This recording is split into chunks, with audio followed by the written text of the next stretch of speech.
everyone. So today we are talking about some interesting topic जिसके बारे में आप लोग आए दिन केसेस देख रहे हैं. So आज हम सार्कोमा के बारे में बात करेंगे क्योंकि ऐसे केसेस देखे गए हैं जहां पे ये कंडीशन एक पर्टिकुलर पर्सन को बोन में ये सारी चीजें कॉज हुई, लाइक कैंसरस सेल का ग्रोथ हुआ. आफ्टर दैट वो लिगामेंट्स टेंडन्स पे इफेक्ट दिया और आगे चल के वो पल्मोनरी तक इफेक्ट किया.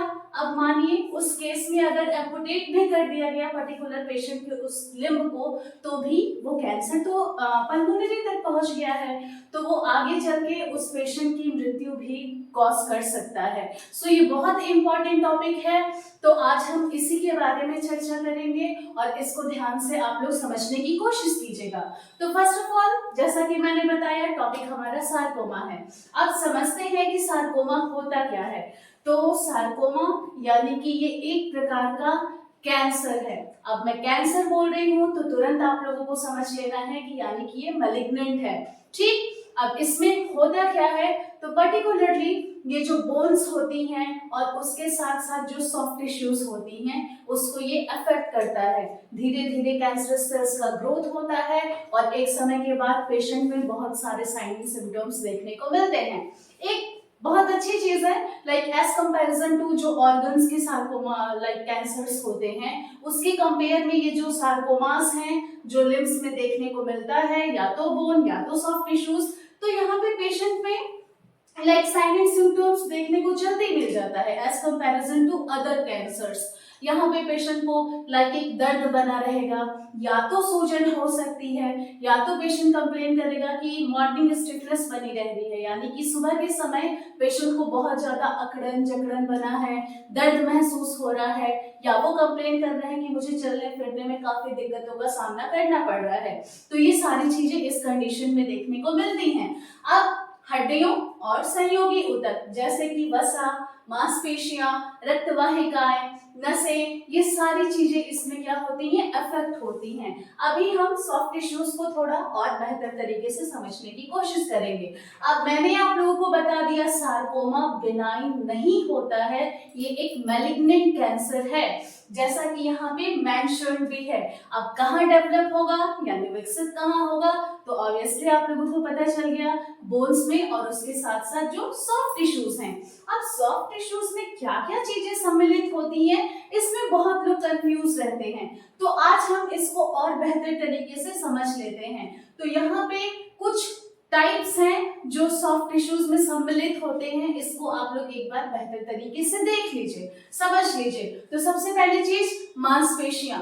अब आप सभी को पता है हमारी मसल्स हमेशा क्या है, लाइक उसमें कॉन्ट्रैक्शन रिलैक्सेशन होता रहता है, जिसकी वजह से हम किसी भी काम को बेहतर तरीके से परफॉर्म कर सकते हैं.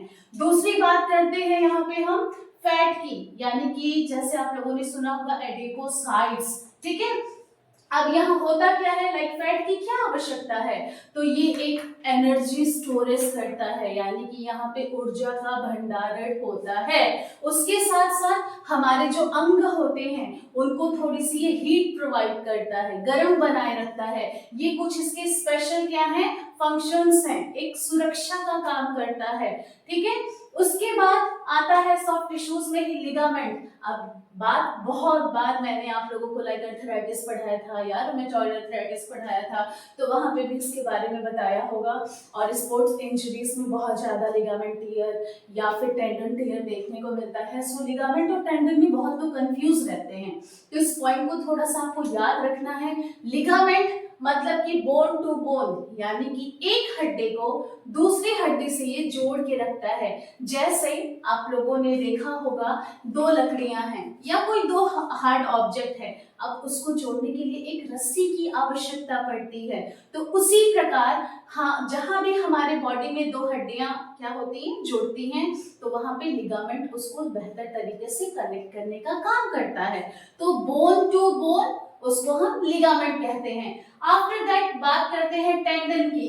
तो यहाँ पे आपको याद रखना है, एक बोन है, उस पे मसल इंटरकनेक्टेड होती है. ठीक, चाहे हमारे बॉडी में कोई भी बोन हो, चाहे वो फीमर हो, चाहे रेडियस अल्ना हो, चाहे कार्पल मेटाकार्पल हो, हर जगह आप देख सकते हैं ऊपर से क्या है, हमारी पेशियां वहां पे उपस्थित हैं. तो यानी कि जो टेंडन होती है ये एक हड्डी को पेशियों से जोड़ के रखती है। इस पॉइंट को आपको याद रखना है। आफ्टर दैट बात करते हैं कार्टिलेज। मोस्ट इंटरेस्टिंग है। मैंने आप लोगों को अर्थराइटिस में बताया भी था, ऑस्टियोआर्थराइटिस में आप लोगों ने डायग्राम में भी देखा था कि किस प्रकार एक व्यक्ति में आगे चल के कार्टिलेज खराब होने लगता है और उसके घुटने धीरे धीरे समय के साथ साथ रप्चर हो जाते हैं। तो कार्टिलेज बहुत इंपॉर्टेंट रोल प्ले करता है, शॉक एब्जॉर्बर का काम करता है और ये हमारी जॉइंट्स के बीच में पाया जाता है। उसके बाद बात करते हैं ब्लड वेसल्स। अब आप सभी को पता है एक ट्यूब का नेटवर्क है, ठीक, जिसमें हमारी आर्टरीज आती हैं, वेन्स आती है, कैपिलरीज आती हैं एंड आफ्टर दैट बात करते हैं नर्व्स की। मोस्ट इंपॉर्टेंट, अब आप सभी को पता है हमारी बॉडी की पूरी कहानी नर्व से ही शुरू हो रही है, ठीक है। जितने भी सेंसेशंस वाले काम हैं, सेंसरी मोटर का पूरा रोल जो प्ले कर रहा है वो हमारी नर्व्स ही प्ले कर रही हैं। तो अब आपको यहाँ से एक ओवरव्यू मिल जाएगा कि किस प्रकार ये सार्कोमा एक व्यक्ति में, ठीक है, बोन को अफेक्ट कर रहा है। आफ्टर दैट सॉफ्ट टिश्यूज में ये किन किन चीजों को अफेक्ट कर सकता है, इस पॉइंट को आप लोगों को बेहतर तरीके से याद रखना है। चलिए हम बढ़ते हैं आगे की तरफ। तो बहुत बार ऐसे क्वेश्चंस पूछे जाते हैं और बहुत लोग कंफ्यूज भी रहते हैं कि ट्यूमर और कैंसर के बीच में क्या डिफरेंस है। तो आज इसको आप लोग बेहतर तरीके से समझने की कोशिश कीजिएगा। तो सबसे पहले बात करेंगे ट्यूमर का, यानी कि अनियमित तरीके से अगर किसी सेल का ग्रोथ होने लगा, वहां पे एक मास का क्या हो जाएगा, फॉर्मेशन हो जाएगा, ठीक। अब वो या तो बेनाइन होता है या तो मैलिग्नेंट होता है। बेनाइन मतलब कि नॉन कैंसरस, जैसे कि आप लोगों ने लाइपोमा सुना होगा। बट दूसरा जो टाइप होता है जिसे हम मैलिग्नेंट कहते हैं वो होता है कैंसरस। अब आते हैं कैंसर की तरफ। अब यहीं पे पता चल गया कि मैलिग्नेंट को कैंसरस बोला गया था, तो ऑब्वियसली यही टाइप है कैंसर में, ठीक। अब कैंसर यानी कि growth of malignant cell that can invade nearby tissue. तो क्या बोला, ग्रोथ ऑफ मैलिग्नेंट सेल, यानी कि ऑब्वियसली ये कैंसरस है, खतरनाक है, एक जगह से दूसरी जगह बॉडी में स्प्रेड करेगी। जैसे कि आप लोगों ने अभी सार्कोमा में मैंने आपको बताया कि मानिए हड्डियों में हुआ, आफ्टर दैट पल्मोनरी में चला गया, ठीक। तो इस पॉइंट को आप लोग थोड़ा सा याद रखिएगा। अब इसी में मैंने हिंदी में मेंशन कर दिया है। तो असामान्य कोशिकाएं अगर अनियंत्रित तरीके से क्या होने लगे, विभाजित होने लगे, जैसे कि एग्जांपल में लंग कैंसर है, ब्रेस्ट कैंसर है, ठीक है, एक जगह से दूसरी जगह चांसेस है, ऑब्वियसली चांसेस है। अगर केस को बेहतर तरीके से सही समय पे ट्रीट नहीं किया गया तो उस व्यक्ति की जान भी जा सकती है। तो आई थिंक आप लोगों को ट्यूमर और कैंसर के बीच में बहुत बेहतर तरीके से डिफरेंस समझ में आ रहा होगा। अब एक पॉइंट आप लोग याद रखिएगा कि जितने भी कैंसर्स होते हैं, यानी कि all cancers are type of tumour. इस पॉइंट को याद रखिएगा, all cancers are type of tumour. कैसे? क्योंकि ट्यूमर का ही तो एक पार्ट है मैलिग्नेंट, और मैलिग्नेंट ही तो कैंसरस होता है।